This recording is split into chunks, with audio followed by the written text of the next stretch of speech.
کریں۔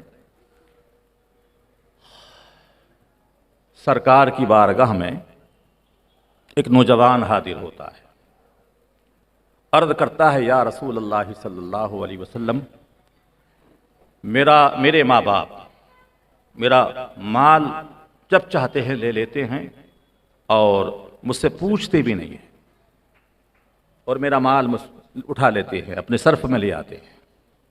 یہ شکایت نوجوان بیٹے نے اپنے ماں باپ کے تعلق سے سرکار کی خدمت میں عرض کی۔ سرکار نے فرمایا جاؤ اپنے باپ کو بلا کر لاؤ۔ والدہ کا انتقال ہو گیا تھا، بوڑھے باپ تھے، نہیں والدہ دونوں ضعیف تھے، کمزور ہو گئے تھے۔ بوڑھے باپ لاٹھی کے سہارے سے، سر کے بال بھی سفید، داڑھی شریف بھی سفید، کمر جھکی ہوئی تھی اور عصا کے سہارے سرکار کی بارگاہ میں حاضر ہوتے ہیں۔ سلام عرض کرتے ہیں یا رسول اللہ صلی اللہ علیہ وسلم، کس لیے مجھے بلایا ہے؟ سرکار فرماتے ہیں تمہارے بیٹے نے شکایت کی ہے کہ تم اپنے بیٹے کا مال لے لیتے ہو۔ بوڑھے کی آنکھوں میں آنکھیں اشک بار ہو گئی، عرض کرتے ہیں یا رسول اللہ صلی اللہ علیہ وسلم، صرف اتنا مال لیتا ہوں جتنا مجھے اور اس کی والدہ کے لیے ضرورت ہوتی ہے، اس سے زائد میں نہیں لیتا، صرف اتنا لیتا ہوں کہ جتنا ہم دونوں کے کام میں آ جائے، ہماری ضرورتوں کو وہ پورا اس کے ذریعے پوری ہو جائے۔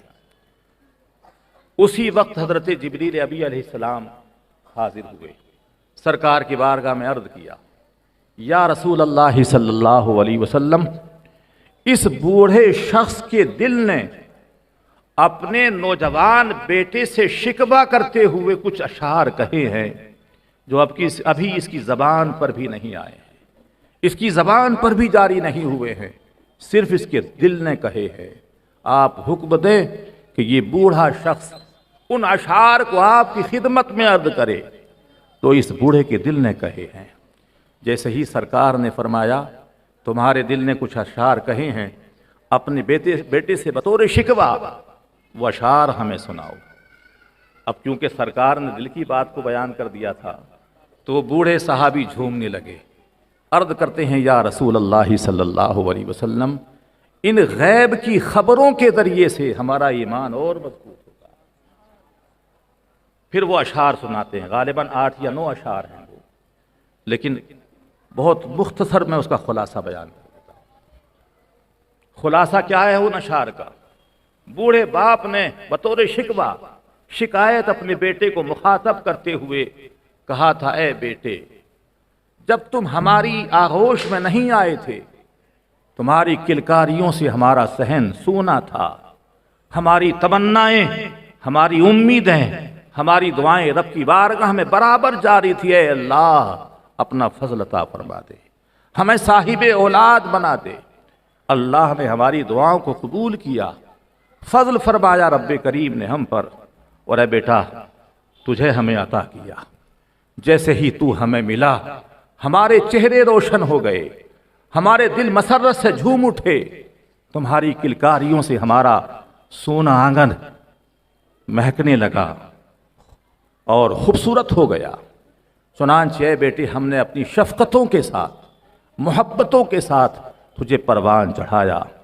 تیری ماں خون جگر دودھ کی شکل میں پلا پلا کر تجھے پروان چڑھاتی رہی، اور ہم روزی روٹی کما کر تیری والدہ کو کھلاتے رہے، اس سے خون بنا، خون بن کر دودھ بنا، اور پھر وہی ماں اپنا دودھ پلا کر تجھے پروان چڑھاتی ہے۔ کس امید پر ہماری یہ محبتیں تھیں، کس امید پر ہماری یہ شفقتیں تھیں کہ جب تو جوان ہوگا ہماری خدمت کرے گا، جب تو جوان ہوگا ہمارے بڑھاپے کی لاٹھی بنے گا، جب تو جوان ہوگا ہمارے بڑھاپے میں سہارا بنے گا، جب تو جوان ہوگا ہماری خدمتیں، ہم سے محبتیں کرے گا۔ مگر ہائے افسوس اے بیٹے، جب تم جوان ہوئے تو تم نے ہم سے اپنا چہرہ موڑ لیا، تم نے اپنا رخ بدل لیا، تمہارا سب کچھ چینج ہو گیا، اور آج تم نبی کی بارگاہ میں یہ شکایت لے کر بھی حاضر ہو گئے کہ میرا باپ میرا مال لے لیتا ہے اور مجھے بتاتا بھی نہیں ہے۔ کاش اے بیٹے، آخر میں اس بوڑھے کے دل نے جو مفہوم کہا تھا، کہتا ہے اے بیٹے، اگر تم بیٹے ہونے کا حق ادا نہیں کر سکتے ہو تو کم سے کم ایک پڑوسی کا حق ہی ہمیں دے دو۔ یہ اشعار وہ جب پڑھ رہے تھے، سرکار کی مبارک آنکھوں سے آنسو اتنے جاری تھے کہ آپ کی مبارک داڑھی تر ہو گئی تھی، اور جیسے ہی ان کے اشعار مکمل ہوئے سرکار غضب میں کھڑے ہو گئے تھے، اس نوجوان کے گریبان کو پکڑا تھا اور اسے دھکا دیتے ہوئے فرمایا تھا اذهب انت ومالک لابیک، میری بارگاہ سے چلا جا اور یاد رکھ کہ تو اور تیرا مال سب کچھ تیرے باپ کا ہے۔ مگر اس میں اب تفصیل ہے، اس پر تفصیل میں جانے کا وقت نہیں ہے، انشاءاللہ پھر کبھی عرض کروں گا۔ تو ماں باپ کی خدمت بہر صورت ہم پر لازم و ضروری ہے، مگر اس کا دوسرا رخ بھی میں آپ پر واضح کروں گا۔ ماں باپ کی کتنی عظمتیں ہیں، بات جب آئی تو دو تین باتیں اور عرض کر دوں۔ ماں باپ کی کس قدر حرمت ہے اللہ کی بارگاہ میں، ماں باپ کی کس قدر عزت ہے اللہ کی بارگاہ میں، یہی بات سمجھانے کے لیے میں دو باتیں اور عرض کروں۔ حضرت سلیمان علیہ السلام کے زمانے میں ایک بیٹا جو کچھ نشے کا عادی ہو گیا تھا، باپ نے جب اس کو نصیحت کی، نشے سے باز رکھنے کی کوشش کی، تو باپ کے بڑھاپے کا وقت تھا، بیٹا صحت میں بڑا اچھا تھا اور طاقتور جوان تھا۔ باپ نے جب نصیحت کی بیٹے کو، تو بیٹے کو اتنا غصہ آیا کہ اس نے پوری طاقت سے اپنے باپ کے ایک تماچا مار دیا۔ تماچا مارنے کا نتیجہ کیا ہوا کہ باپ کی آنکھ نکل کر باہر آ گئی، رخسار پر لٹک گئی۔ باپ نے دیکھا کہ میرے بیٹے نے اس قدر بے باکی، اس قدر گستاخی اختیار کی کہ میرے تماچا مار کر میری آنکھ کو باہر نکال دیا۔ مگر پھر بیٹے کا جب نشہ دور ہوا تو اب بیٹے کو بڑا پچھتاوا ہوا، بہت شرمندگی ہوئی، بڑا نادم ہوا، اور اپنے کمرے میں جانے کے بعد کلہاڑی کو اٹھایا اور اس تصور سے کہ یہ ہاتھ میرے باپ کے چہرے پر اٹھا ہے، یہ ہاتھ اب رہنے کے لائق نہیں ہے، کلہاڑی کو اٹھاتا ہے اور اپنے ہاتھ کو کاٹ دیتا ہے۔ باپ کو جب سنا کہ بیٹے نے شرمندگی کے سبب ندامت کی وجہ سے، خفت کی وجہ سے اپنے ہاتھ کو کاٹ لیا ہے، تو باپ کی اس وقت بھی شفقت دیکھو، محبت دیکھو۔ باپ دوڑتا ہے، بیٹے کے پاس پہنچتا ہے، بیٹے کو سینے سے لگاتا ہے اور باپ بولتا ہے بیٹے تم سے گستاخی سرزد ہوئی تھی، تم نے خطا کی تھی، میں تمہیں دل سے معاف کر دیتا، مگر تمہارے اس ہاتھ کی مجھے ضرورت تھی، یہی ہاتھ میرے لیے سہارا بنتا، یہی ہاتھ میری خدمتیں کرتا، اے بیٹے تمہیں یہ ہاتھ نہ کاٹنا تھا، میں تمہیں معاف کر دیتا۔ مگر جو ہونا تھا وہ تو ہو گیا۔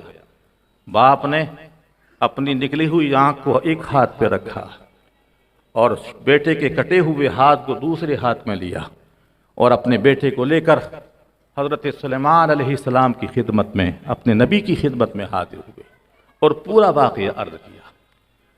حضرت سلیمان علیہ السلام نے اپنے دست مبارک سے اس بوڑھے کی آنکھ کو اس کے مقام میں رکھا اور بیٹے کے کٹے ہوئے ہاتھ کو اس حصے سے لگایا اور صرف ان لفظوں میں خدا کی بارگاہ میں عرض کیا تھا، اے اللہ میں حرمت والدین کے صدقے میں تیری بارگاہ میں دعا کرتا ہوں دونوں کو صحت عطا کر دے۔ اتنا عرض کیا تھا، باپ کی آنکھ، بیٹے کا ہاتھ سلامت ہو گیا۔ یہ ہے حرمت والدین، ماں باپ کی حرمت اللہ کی بارگاہ میں کہ اللہ نے فوراً کرم فرمایا۔ جہاں ایک نبی کی دعا، لیکن اور یہ کرنا ہے کہ کن لفظوں میں دعا کی پیغمبر نے، حرمت والدین کے ساتھ۔ بات آئی تو ایک بات عرض کر کے پھر بات کو آگے بڑھاؤں گا۔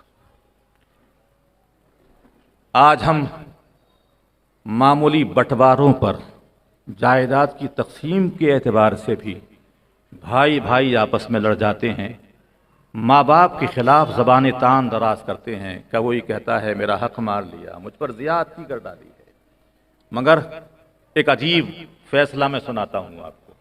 قوم بنی اسرائیل کا یہ واقعہ ہے۔ قوم بنی اسرائیل میں 2 بھائی تھے۔ اچانک چھوٹے بھائی کے دل میں ایک خیال آیا۔ بوڑھی والدہ تھیں، باپ کا انتقال ہو چکا تھا۔ خیال آیا اور اپنے بھائی سے کہا، بھائی جان آج ایک فیصلہ لینا ہے۔ ایک جانب باپ کی ساری جائیداد ہے اور دوسری جانب بوڑھی والدہ ہے، کسے پسند کرو گے؟ کسے قبول کرو گے؟ بڑے بھائی نے سوچا کہ نادان بھائی مل گیا ہے، اس سے بڑا نادان کون ہو سکتا ہے؟ بھائی نے کہا، بیٹ بھائی مجھے تو ساری جائیداد دے دو، بوڑھی ماں کو تم لے لو۔ چنانچہ چھوٹے بھائی نے اپنی بوڑھی والدہ کو لیا اور گھر سے نکل گیا، چھوڑ دیا گھر کو اور کہا یہ جائیداد تمہیں مبارک۔ چلا گیا وہ ایک مقام پر۔ جب تک والدہ زندہ رہیں ہر وقت ماں کی خدمت میں، ماں کی اطاعت میں، ماں کی فرما برداری میں لگا رہا، یہاں تک کہ وقت موت آیا۔ ماں کی تکفین و تدفین کے بعد اب بیٹا سمندر کے کنارے چلا جا رہا تھا، یہاں تک کہ مقام پر اسے بھوک لگی، ایک مچھلی کو خریدا اور خریدنے کے بعد جیسے ہی اس کا پیٹ چاک کیا تو اس کے پیٹ سے ایک بڑا قیمتی ہیرا نکلا۔ اتنا ہیرا کہ لوگوں نے کہا کہ اس ہیرے کی قیمت صرف بادشاہ ہی ادا کر سکتا ہے، کسی اور کے پاس اس کی قیمت نہیں ہوگی۔ چنانچہ وہ بادشاہ کے دربار میں وہ ہیرا لے کر حاضر ہوا اور جیسے ہی وہ ہیرا بادشاہ کی خدمت میں پیش کیا، آنکھیں چکا چون میں آ گئی۔ اپنے وزراء سے مشورہ کیا اس بادشاہ نے، قیمت 40,000 دینار طے کی گئی۔ کتنی؟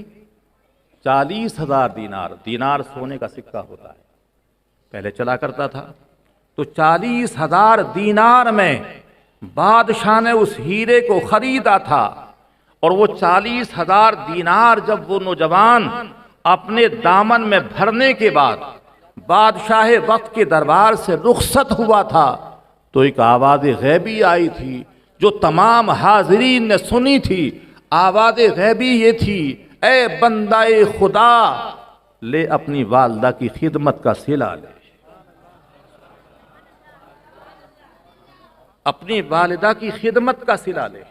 اب اسے دونوں چیزیں ملی، ماں کی خدمت بھی ملی اور ماں کی خدمت کے سبب اللہ و نبی کی رضا بھی اسے حاصل ہوئی، اور اس کے ساتھ ساتھ دنیا کی بے شمار دولت بھی اسے مل گئی۔ مگر اس چیز کو سمجھنے کے لیے، اس پر صبر کرنے کے لیے بڑی ہمت و حوصلے کی ضرورت ہے۔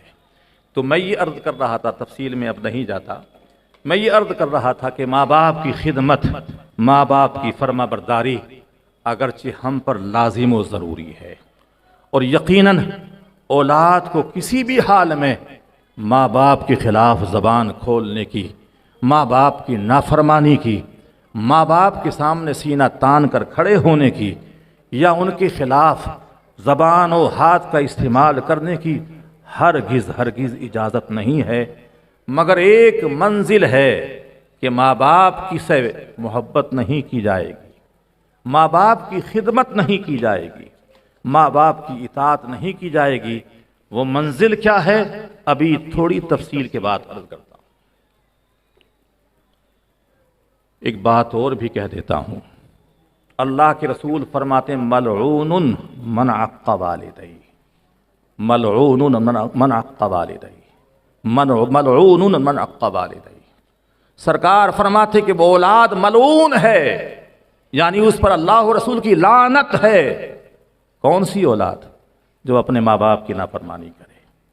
اب آپ خود سوچیں کہ سرکار نے 3 بار یہ جملہ ارشاد فرمایا ہے، ملعون من عق والدیہ، 3 بار یہ جملہ ارشاد فرمایا ہے۔ بعض لوگ یہ سمجھتے ہیں، ایک اشکال اور ذہنوں میں آتا ہے، اسے دور کر دوں، یہ سمجھتے ہیں کہ ماں باپ نے ہمارا حق مار لیا یا ہم پر زیادتی کی تو پھر ہمارے لیے نافرمانی کا راستہ کھل گیا، نافرمانی کی ہمیں اجازت مل گئی۔ مگر اپنے نبی کا فرمان سنیں، پھر اس بات سے، اس خیال سے توبہ کریں۔ سرکار نے ایک موقع پر ارشاد فرمایا تھا، اس شخص کی ناک خاک آلود ہو، غبار آلود ہو، مراد یہ ہے کہ اس کی ناک مٹی میں ملے یعنی وہ ذلیل و رسوا ہو. کیونکہ اہل عرب کا ایک طریقہ تھا، بچوں آرام سے بیٹھ جاؤ، آرام سے بیٹھ جاؤ، ڈسٹرب نہ کرو، سنو دھیان سے. یہ بچے بھی کبھی نہیں سنیں گے بات کو. سرکار نے فرمایا اس شخص کی ناک خاک آلود ہو، کیونکہ ناک چہرے کا مین حصہ ہے. جب یہ ناک ہی مٹی میں مل جائے گی تو پھر آدمی ذلیل و رسوا ہو جائے گا. تو سرکار فرماتے اس شخص کی ناک خاک آلود ہو، غبار آلود ہو، یعنی